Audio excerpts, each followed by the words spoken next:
Welcome back. I'm Ian Masters, and this is Background Briefing, available 24/7 at backgroundbriefing.org. And joining us now is Katherine Stewart, who's a journalist whose recent work has appeared in the New York Times, The Nation, The Atlantic, and The Guardian. She's the author of The Good News Club, The Christian Right Stealth Assault on American Children. And her latest book is the award-winning The Power Worshippers, Inside the Dangerous Rise of Religious Nationalism, now out in paperback. And she also has an article at the New Republic, The Rise of Spirit Warriors on the Christian Right. Welcome to Background Briefing, Katherine Stewart. Thank you so much for having me. Well, thanks for joining us, Katherine. And just in terms of the politics of the Christian right, I just wanted to touch on it, given that earlier this week, Trump, in an interview, said that evangelical leaders are showing signs of disloyalty towards him because they haven't endorsed him in the 2024 campaign. And then Franklin Graham has come out and saying, and he was a big booster of Trump, of course, in 2016 and 2020. And he's come out and saying he's not going to endorse Trump, as has Robert Jeffress, who was also a big Trump booster. And he just had a big rally with Mike Pence and thanked Mike Pence for saving the Constitution on January the 6th. And incidentally, today we learned that classified documents were found at Mike Pence's home in Indiana. So what do you make of the politics on the religious right? They seem to be gravitating to support Ron DeSantis, even though he, of course, is Catholic. Well, Ron DeSantis may be Catholic, but he's doing everything he needs to do to win the support of the leadership of the Christian nationalist movement, and he'll absolutely give them everything they want, the way Trump did. He's behaving, frankly, like an authoritarian. He's litigating, instead of solving the problems of his state, he's litigating what he calls woke culture and focusing on sort of issues that, frankly, don't have a ton of relevance to most American families. He's censoring books. He's trying to demonstrate his so-called pro-life bona fides. He's even citing biblical passages that are intended to operate almost like as messaging or dog whistle to some of the more radical elements of the movement. This is why Trump is calling him Ron DeSanctimonious. Right before the election, Ron DeSantis's campaign actually released an ad claiming that God chose Ron DeSantis in order to save the country. I don't know if you've seen this ad, but it's really something. It said, on the 8th day, God chose a fighter, something like that, and, promoted Ron DeSantis as a sort of kingly chosen person by God. And here's the thing. The Christian nationalist movement leadership delivers such a large and reliable slice of the Republican vote that anyone who wants to have a career, certainly in the national level and very often on the state level, and who's a Republican, knows that they have to give these leaders what they want in order to get that slice of the vote. So I think a lot of the religious right leaders do not want Donald Trump. They think he has too much baggage, and they'd rather go for someone like Ron DeSantis, who's frankly a bit clever, perhaps comes with a bit less baggage, but is still going to do what they want at the end of the day. He's going to appoint right-wing justices to the courts. He's going to give them the policies that they want, the privileges that they want, and of course, the access to public money that they're very much after. So let's talk about spirit warrior Christianity, which DeSantis is embracing. He said, quote, "Put on the full armor of God, stand firm against the left's schemes." And these schemes of the left have reached all kinds of bizarre notions in the minds of Christian spirit warriors. They believe there's a demonic portal that's opened above the White House. That's right. Look, there's I think let's pull back for a minute and talk about the fact that religion in America is evolving. It's not a static thing. I spend a lot of time looking at the religious right in America, and within that group, there's frankly been a substantial shift in the direction of increased, I would say, militancy and support for authoritarianism.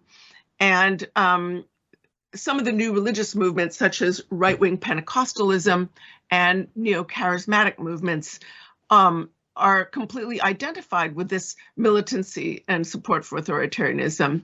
And, there's a group called the New Apostolic Reformation, and there are other neo-charismatic groups. But what we're really talking about is not any particular denomination or collection of denominations, but a certain style of religion and a shared language. And it even shows up among some right-wing Catholics like Ron DeSantis or Mike Flynn, who identifies as a Catholic, or some right-wing Presbyterians and Baptists or non-denominational Christians and others. So and Bolsonaro, right? He's a Catholic. Absolutely. So this kind of intensification of verbal warfare and references to spiritual warfare is very closely connected to shifts in the Christian nationalist movement's messaging and outreach. Over the past 15 years, I've been attending religious right conferences and strategy meetings and gatherings. And in recent years, this shift has been very much in evidence. So this past year, I attended the Road to Majority Conference. It's an annual conference sponsored by Ralph Reed's Faith and Freedom Coalition. And it took place in Tennessee. And there were 2 sessions on Seven Mountains Dominionism, the idea that the so-called right-thinking Christian should dominate and seize control of all the so-called mountains or molders of cultures to, what they call take dominion back from Satan. And look, for many years, folks who openly endorsed Seven Mountains Dominionism were nowhere near these major conferences of the Christian right. These kinds of ideas were considered too militant and too extreme and perhaps heretical. But these days, they are a regular feature of a lot of these types of conferences. So there's also a component, is there not, in terms of these right-wing militias, like the Oath Keepers and the Proud Boys? Aren't they also somehow dabbling in spirit warfare, I guess is the way to put it? Absolutely. For a long time, some of these right-wing militia groups and white nationalist groups some of them had a sort of religious rhetoric that they used, a kind of religious ideology that was very much part of what they did. But I'm thinking about groups like the Proud Boys. They were not particularly a religious group. And all of a sudden, look, Trump, the movement pre-existed Trump, but he gave it rocket fuel. He really gave it a lot of power. And I think a lot of these groups recognized the power of exploiting religion. And all of a sudden, the Proud Boys started adopting much more overtly religious language. So what is their militant end here? I mean, we know their religious philosophy is certainly not rooted in the Bible. It's, if anything, it's rooted in kind of Victorian English onward Christian soldiers kind of Christianity, isn't it? Well, if you look at the roots of where this comes from, it's really about dominionism, a kind of authoritarian form of order. Movement leaders want 3 things. It's very clear. They want power and access, political access. They want policies that privilege certain approved groups in society and that sort of direct contempt toward people who are not seen as conforming, the sort of insider versus outsider game. And they want access to both private money and public money. And really, it's a game that's all about power. And that's where it all really comes from. We can see really deep roots in our society in America. We can actually see roots of this in the sort of pro-slavery theologians, such as leaders of the Southern Presbyterian Church, who actually argued for, they said, that slavery was scriptural and this was part of God's established order. And they cast those who were arguing for equality and racial justice as heretical and as demonic and satanic and as frankly socialist and communist. They were like very I would say the sort of segregationists who followed them said that if you were supporting desegregation, you were a socialist and a communist and godless and satanic and all that. But so sort of to trace the roots of this in our own society would take quite some time. But this is not remotely unique to America. This is a kind of situation that we see all over the world when you have leaders like Vladimir Putin in Russia, or let's not just look at Christianity, let's look at Modi in India, or let's look at the leaders in Iran. When these leaders bind themselves very tightly to ultra-conservative religious figures in their own countries in order to consolidate a more authoritarian form of political power. We rightly recognize this as religious nationalism, and they do it they do this sort of, bubble wrapping themselves in sanctimony in order to guard against any investigation of their corruption, guard against any investigation of the abuses they're perpetrating against their own people. But we've seen this spirit warrior Christianity already in many ways capture countries in Central and South America. In Brazil, it's a powerful part of the support behind Bolsonaro, who narrowly lost in the last election. Guatemala, it's quite rife, is it not, in Guatemala? So are we becoming more like, as you say at the end of your article, let me just quote it, religion in America is starting to look more like religion in Brazil and Guatemala because America in some aspects is starting to resemble Brazil and Guatemala, increasingly unequal, bitterly divided, corrupt, rife with disinformation, and unstable. That's true. A lot of people talk about political polarization in America, and they say that they note that we're polarized as never before, and the implication is that both sides are at fault. But there's one political party in our country that is really trying to promote conspiracism and disinformation. That is, they know if you can separate a large number of people from the facts, you can control them. You can control their vote much more easily. And it also makes it harder for the country to come together and tackle our real challenges, the challenges the bread and butter issues that matter to most American families. But for many of these so-called spirit warriors, they're promoting a kind of political chaos. And the chaos is the point. It makes a country less governable and less rational, and that clears the way for an authoritarian leader who can step up and, like a strongman, who can step in and say, I alone can fix it. Well, Katherine, you're almost describing the Freedom Caucus that is the tail that wags the dog in terms of controlling the House since McCarthy sold his soul bit by bit to the point he has nothing left to these right-wing radicals that you describe, and they wrap themselves in religion, do they not? The Marjorie Taylor Greens, etc. Absolutely, they absolutely do, and they're deeply irrational, and they're promoting irrationalism among their followers. Sometimes you have to ask yourself, how much of it do they believe? But in a way, it doesn't matter what they personally believe. We can't. I think most of us don't really think that Trump was, there studying the Bible every night or, really believing all that. He recognized that it was incredibly useful in exploiting the base.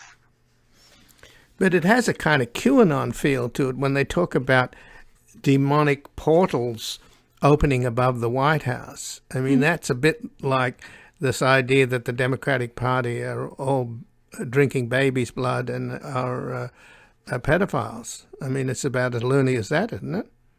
It's true. Listen, if you can persuade a large number of people that they are in a literal battle between absolute good and absolute evil, and the consequences of political loss are too apocalyptic to ignore, and that they have an incredibly important role to play, it just, they'll justify any actions, no matter how radical. I think about January 6th, and I think about the fact that a lot of the people who stormed the Capitol had been really led to believe that the election was stolen. And so they were, prepared to perpetrate these incredibly radical actions and call themselves patriots, even as they are storming the Capitol and threatening to kill elected leaders and trashing our electoral system, which is the pillar of our democracy. But that sort of lie of the stolen election is really now at the heart of the Republican Party. And the spirit warrior Christianity is at the heart of Pentecostalism, isn't it? And there are 600 million Pentecostalists worldwide, which is a quarter of all Christians. So this is not a fringe movement. No, I mean, we have to remember that Pentecostalism in America is very diverse.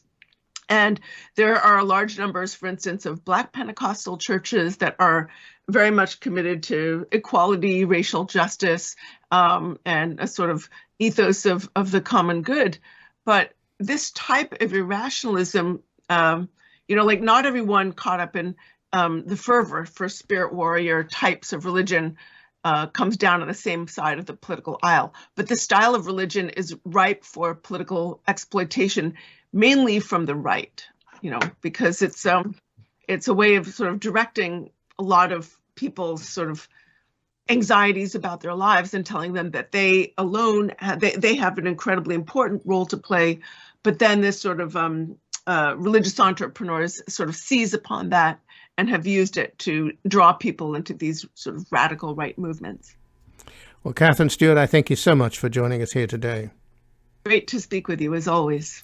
Well, thank you, Katherine. And again, I've been speaking with Katherine Stewart, who's a journalist whose recent work has appeared in the New York Times, The Nation, The Atlantic, and The Guardian. And she's the author of The Good News Club, The Christian Right's Stealth Assault on America's Children. And her latest award-winning book is The Power Worshippers, Inside the Dangerous Rise of Christian Nationalism, now out in paperback. And she also has an article at the New Republic, The Rise of Spirit Warriors on the Christian Right. This has been Background Briefing. I'm Ian Masters, and I'd like to thank producer Graham Fitzgibbon. And to help us sustain this program into the future and assure it remains free to all, please take a moment to support us by going to backgroundbriefing.org/donate or publictruthmedia.org, where you will find our non-profit Public Truth Media Foundation, where your tax-deductible donations, large and small, keep us broadcasting. And if you missed any of today's program and would like to explore our vast archives, you can find us at backgroundbriefing.org, where we'll include extended interviews searchable by topic and have made it easy for you to sign up for daily email updates that provide links to resources, articles, and books discussed on the program. Also, you can find links there to subscribe wherever you get your podcasts, and we also encourage your ratings and reviews on these platforms. Find us on Twitter and Facebook at Ian Masters Media. And please do help us reach more listeners by sharing this program with friends, family, and colleagues. And I'll be back again tomorrow with another background briefing at backgroundbriefing.org. Bye for now. The guy that lived next door in 305